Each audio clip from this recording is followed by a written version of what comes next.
Hi hello ನಮಸ್ಕಾರ ಚಾನಲ್ಗೆ ಸ್ವಾಗತ. ಇವತ್ತಿನ ಸಬ್ಜೆಕ್ಟು ಔರಾ, ಕನ್ನಡದಲ್ಲಿ ಅಭಾಮಂಡಲ ಅಂತ ಹೇಳ್ತಾರೆ. ಇದರ ಬಗ್ಗೆ ಏನೇನು ಡೀಟೇಲ್ ಇದೆ ಅಂತ ನೋಡೋಣ. ಹಾಗೆ ಸಬ್ಸ್ಕ್ರೈಬ್ ಮಾಡಿ ಸಪೋರ್ಟ್ ಮಾಡಿ ಅಂತ ಹೇಳ್ತಾ, ಯಾರ್ಯಾರು ನನ್ನ ವಿಡಿಯೋ ಬಂದ ತಕ್ಷಣ ಒಂದು ಲೈಕ್, ವಿಡಿಯೋ ನೋಡೋದಕ್ಕಿಂತ ಮೊದಲು ಲೈಕ್ ಹಾಕ್ತಾ ಇದ್ದಾರಲ್ಲ, ಅವರಿಗೆ ತುಂಬ ತುಂಬ ತುಂಬ ಥ್ಯಾಂಕ್ಸ್ ಅಂತ ಹೇಳ್ತಾ, ಔರಾ ಅಂದರೆ ಏನು, ನಿಮ್ಮ ಔರಾ ಸ್ಟ್ರಾಂಗ್ ಇದೆಯಾ ವೀಕ್ ಇದೆಯಾ, ಔರಾ ಯಾಕೆ ವೀಕ್ ಆಗುತ್ತೆ, ಔರಾವನ್ನು ಶುದ್ಧಗೊಳಿಸಿ ಬಲಪಡಿಸುವ 15 ಪವರ್ಫುಲ್ ವಿಧಾನಗಳು, ಔರಾ ಸ್ಟ್ರಾಂಗ್ ಆದರೆ ಜೀವನ ಹೇಗೆ ಬದಲಾಗೋದು ಅನ್ನೋದನ್ನು ವಿವರವಾಗಿ ಒಂದೊಂದೇ ಪಾಯಿಂಟನ್ನು ಹೇಳ್ತೀನಿ. ವಿಡಿಯೋ ಕೊನೆ ತನಕ ನೋಡಿ. ಔರಾ ಅಂದರೆ ಏನು ಅಂತಂದರೆ, ಔರಾ ಅಂದರೆ ನಮ್ಮ ದೇಹದ ಸುತ್ತಲೂ ಇರುವ ಎನರ್ಜಿ ಫೀಲ್ಡ್.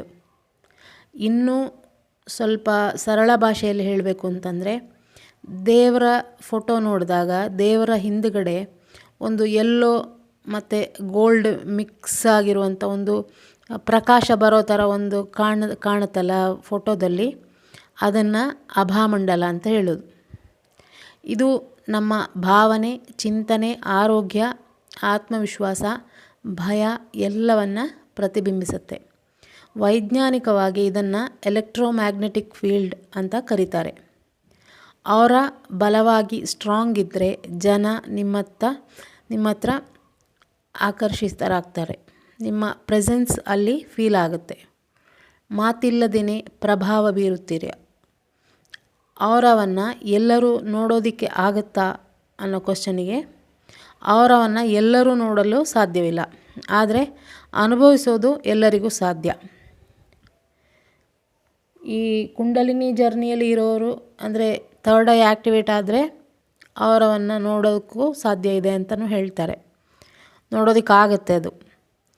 ಉದಾಹರಣೆಗೆ, ಕೆಲವರ ಜೊತೆಗಿದ್ದಾಗ ಒಂಥರ ಸುಸ್ತಾದಂಗೆ, ಕೆಲವ್ರ ಜೊತೆ ಇದ್ದಾಗ ಉಲ್ಲಾಸ, ಶಕ್ತಿ, ಕೆಲವೊಂದು ಜಾಗದಲ್ಲಿ ಶಾಂತಿ, ಕೆಲವೊಂದು ಜಾಗಕ್ಕೆ ಹೋದಾಗ ಅಶಾಂತಿ. ಇದು ಔರಾದ ಇಂಟ್ರ್ಯಾಕ್ಷನ್ನು. ಇದು ಈ ಥರ ಒಬ್ಬೊಬ್ಬರ ಜೊತೆ ಇದ್ದಾಗ ನೀವು ಅದು ಫೀಲ್ ಮಾಡಿರ್ಬೋದು. ಅಂದರೆ ಒಬ್ಬರ ಜೊತೆ ಇದ್ದಾಗ ಒಂಥರ ಎನರ್ಜಿ ಎಲ್ಲ ಡ್ರೈನ್ ಆದಂಗೆ ಫೀಲ್ ಆದರೆ ಅವರ ಔರಾ ವೀಕ್ ಇದೆ ಅಂತ ಅರ್ಥ.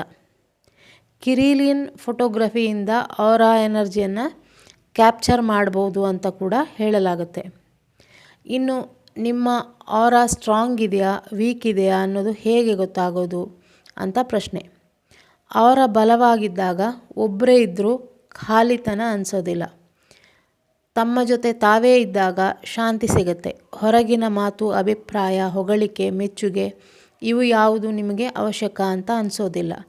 ಆದ್ದರಿಂದ ಅವರಿಗೆ ಒಂಟಿಯಾಗಿದ್ದರೆ ಅದು ಅವರ ರೀಚಾರ್ಜ್ ಆಗುವ ಸಮಯ. ಸೈಲೆನ್ಸ್ ಅವರಿಗೆ ಮೆಡಿಸಿನ್, ಸೆಲ್ಫ್ ರಿಫ್ಲೆಕ್ಷನ್ ಅವರಿಗೆ ಸಂತೋಷ. ಔರಾ ಸ್ಟ್ರಾಂಗ್ ಇರುವವರು ನನ್ನ ಜೊತೆ ಇದ್ದರೆ ಸಾಕು ಅನ್ನುವ ಸ್ಥಿತಿ ಇರುತ್ತೆ ಅವರಿಗೆ. ವೀಕ್ ಔರಾ ಅಂದರೆ ವ್ಯಕ್ತಿಯೊಳಗಡೆ ಶಕ್ತಿಯ ಕೊರತೆ ಕಾಣ್ಬೋದು. ಅವರಿಗೆ ಒಬ್ಬರೇ ಇದ್ದಾಗ ಅಶಾಂತಿ ಬರ್ಬೋದು. ಯಾರಾದರೂ ಜೊತೆಯಲ್ಲಿ ಇರಬೇಕು, ನಾನು ಸರಿ ಇಲ್ಲ ಎನ್ನುವ ಡೌಟ್ ಯಾವಾಗಲೂ ಅವರಿಗೆ ಬರ್ಬೋದು. ತಮ್ಮ ಮೇಲೆ ನಂಬಿಕೆ ಕಡಿಮೆ.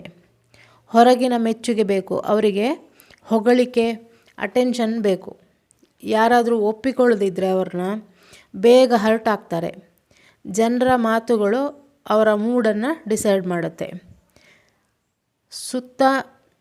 ಇವರಿಗೆ ಸುತ್ತಮುತ್ತ ಜನರು ಇರಬೇಕು ಅಂತ ಅನಿಸ್ಬೋದು. ಮತ್ತು ಇವರಿಗೆ ಡಿಪೆಂಡೆನ್ಸಿ ಜಾಸ್ತಿ ಇರುತ್ತೆ. ಅಂದರೆ ಯಾರಾದರೂ ಒಬ್ಬರು ಒಟ್ಟಿಗೆ ಇರಲೇಬೇಕು ಅಂತ ಹೇಳುವಂಥ ಒಂದು ಮನಸ್ಥಿತಿ ಇರ್ಬೋದು.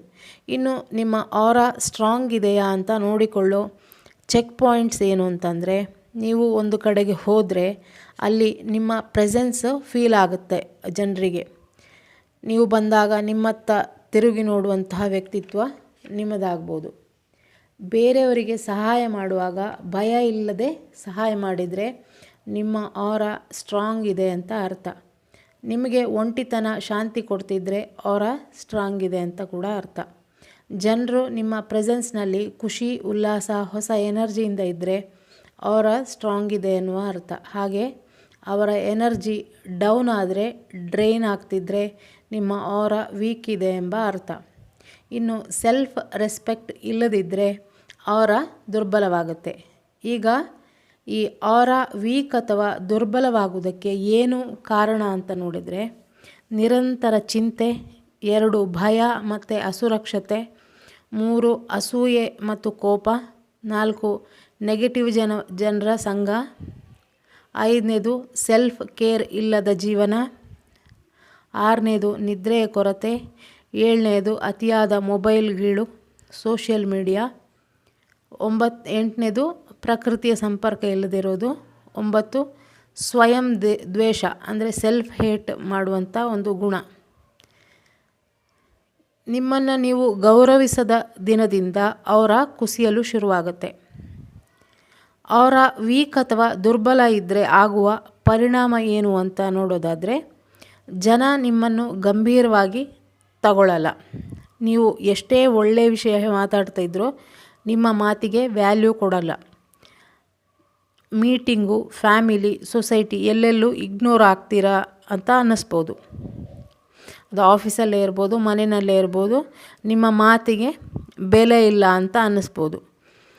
ಇನ್ನು 2ನೇದು, ಏನು ಕೆಲಸ ಮಾಡದೇ ಇದ್ರೂ ಮನಸ್ಸು, ದೇಹ ದಣಿದಂತೆ ಇರುತ್ತೆ.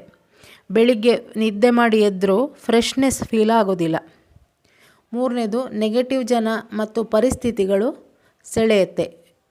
ಇದು ವೀಕ್ ಅವರ ಇದ್ದಾಗ ನೆಗೆಟಿವ್ ಜನರ ಅಂದರೆ ಅಟ್ರ್ಯಾಕ್ಟ್ ಆಗ್ತಾರೆ. ಟಾಕ್ಸಿಕ್ ಜನರು ಬೇಗ ಅಟ್ರ್ಯಾಕ್ಟ್ ಆಗ್ತಾರೆ. ಪ್ರಾಬ್ಲಮ್ಸು ಜಾಸ್ತಿ ಬರುತ್ತೆ. 4ನೇದು, ಭಯ ಮತ್ತು ಇನ್ಸೆಕ್ಯೂರಿಟಿ ಹೆಚ್ಚಾಗುತ್ತೆ.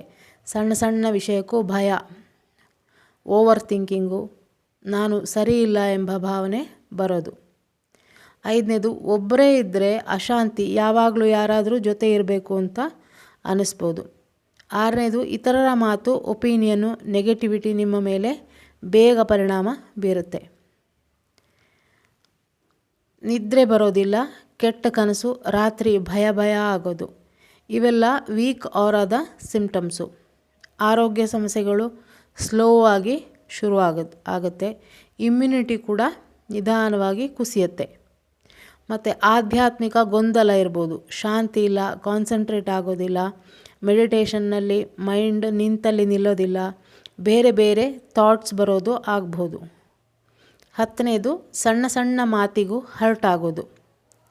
ಹಳೆಯ ಘಟನೆ ಮೈಂಡ್ನಲ್ಲಿ ಆಗಾಗ ಬರೋದು, ಲೆಟ್ ಗೋ ಮಾಡೋದು ಕಷ್ಟ ಆಗೋದು. ಮತ್ತು ಇವರು ಇನ್ನೊಬ್ಬರನ್ನ ಕ್ಷಮಿಸೋದಕ್ಕೆ ಕಷ್ಟ ಆಗುತ್ತೆ. ಇವರಿಗೆ ಯಾರಾದರೂ ಹರ್ಟ್ ಮಾಡಿದರೆ ಅಥವಾ ಇವರಿಗೆ ಯಾರಾದರೂ ನೋವು ಕೊಟ್ಟರೆ ಅವ್ರನ್ನ ಕ್ಷಮಿಸುವ ಗುಣ ಬರಲ್ಲ.